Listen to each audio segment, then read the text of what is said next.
Today, we are flying on American Airlines Business Class during the day from New York to London on the 777-200. Now, this offers one of my favorite American Airlines Business Class seats. It is the Super Diamond. However, it is the second best now since we have had the introduction of the new flagship suites, which I've also reviewed. Come along with us as we try out the food, try out the lounge, and we actually booked this for 45,000 Alaska miles, starting our trip in Indianapolis, routing through JFK very early in the morning, onward to London, and without further ado, let's pick it up in Indy. Currently 5 o'clock in the morning in the airport, headed to London. That itch.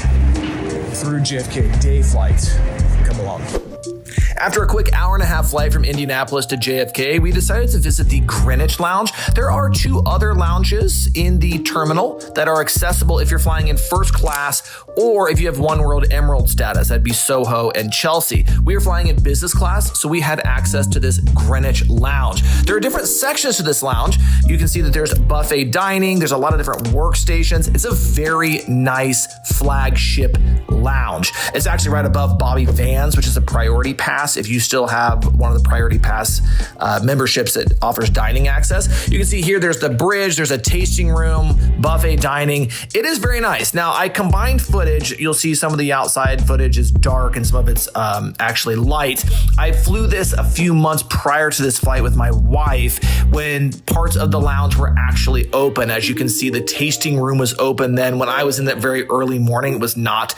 The same thing with the bridge. The bridge was closed when I visited in the morning.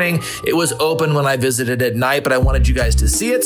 This is a quality business class lounge, though I wouldn't be looking to arrive super early to be able to enjoy it as if you were in the Soho or Chelsea. All right, we are boarding off to Heathrow day flight. All right, let's hop on board this 777-200. As you can see, there's 2 different cabins. There's 6 rows technically in the front cabin and 4 in the mini cabin.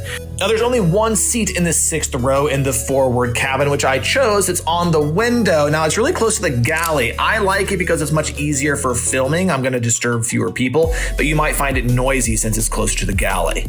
As you can see through these shots, there's a lot of storage in these Super Diamond seats. You may also recall that we've highlighted these on other airlines like Egypt Air and Etihad here recently. When I think of what makes a really good business class seat, it's can I get some sleep so that I can hit the ground running when I land? And also, is there enough storage and enough access in the seat so that if I want to, I can get work done while I'm flying? I personally think that this Super Diamond is one of the best products that's currently flying right now, which is why so many different airlines offer it. Personally, I think Etihad and British Airways have the best version of it. When you first sit down in the seat, you're going to have your menu, you're going to have your amenity kit, which is full of all of the standard things. There's nothing super fancy about this amenity kit, but it does what it needs to do.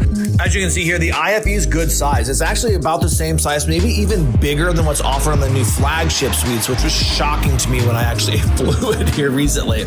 But let's sit back, relax, and enjoy this flight because it's a day flight, meaning we're going to take off from New York in the morning and we're going to land into London in the evening, which I first did this on JetBlue several months prior to this flight, and I think it is the best way to adjust to jet lag because you wake up really early in the morning US time, so you're kind of tired. And if you can stay up throughout the entire journey of this flight, then you will land in London. It'll be about 8 or 9 o'clock at night. You're tired. It's a 5-hour time zone difference. And so then you can actually land, go to bed maybe between 10 and 12. And it's been about the best I've done in terms of adjusting to jet lag.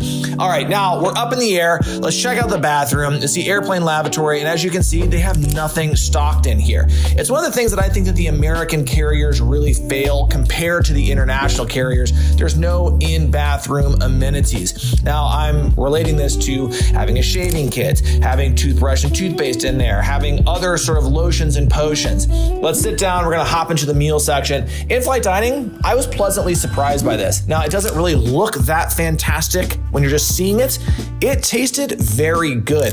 My last few flights on American Airlines, the food I thought has been notched up a level. I don't know if that's just because I was really hungry, but it was consistent. Like, that does not look very good. It does not look very good, but it actually tasted quite good. Is it healthy? Absolutely not. But being able to eat it is quite an improvement over what American Airlines food has been in the past. Now, of course, we're gonna have to have a hot fudge sundae. I think I get one every single time. Both American and United offer these, so that's super cool. You could ask them to make up your bed, but since I like to film it, I make up my own beds. And American Airlines gives you a duvet, but not an actual seat topper. That makes it a little bit more complicated because you have to like wrap it around. If I have a complaint, and I have complained about this on all of our prior reviews on airlines that feature the Super Diamond, British Airways Club Suites, Egypt Air, and Etihad, is that the seat starts to separate when it's fully flat. And that's very uncomfortable into your back. So you actually have to kind of like put it not quite at 180 degrees. And when you do that, the seat actually is fairly comfortable.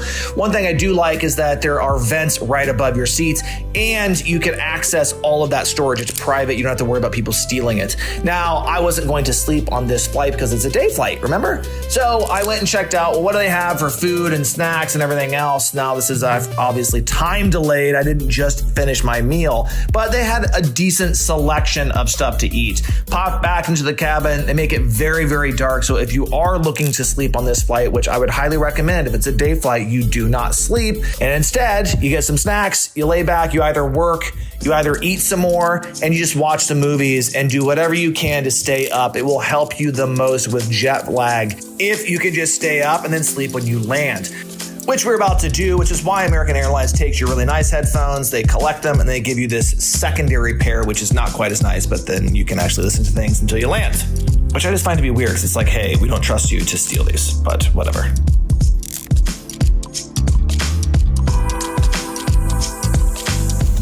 Easy peasy. Easy peasy. Such an easy way to go. Like a little over 6 hour flight. Landed 10 p.m. So easy. Go check out the hotel. For this stay in London, we actually stayed at the St. Pancras. This is a Renaissance property. We booked it with Marriott points. And I have to say, this is a highly reviewed hotel. It's right in St. Pancras Station. And I will agree. This is a great place. It has a great club lounge. And if you can get it for, I would say, somewhere between 50 and maybe 65,000 points a night, this is a very good deal. You can use those free night certificates either that you would get from a credit card at the 50K level or add 15,000 points to the 35K certificates. If it's somewhere in the maybe like $250 to $350 a night, I would say do this. You can get pretty much anywhere in the city very easily, and it's just a stunning old school hotel. As always, we love it when you like, subscribe, drop a comment below if you have any questions, and as always, God bless and have a great week.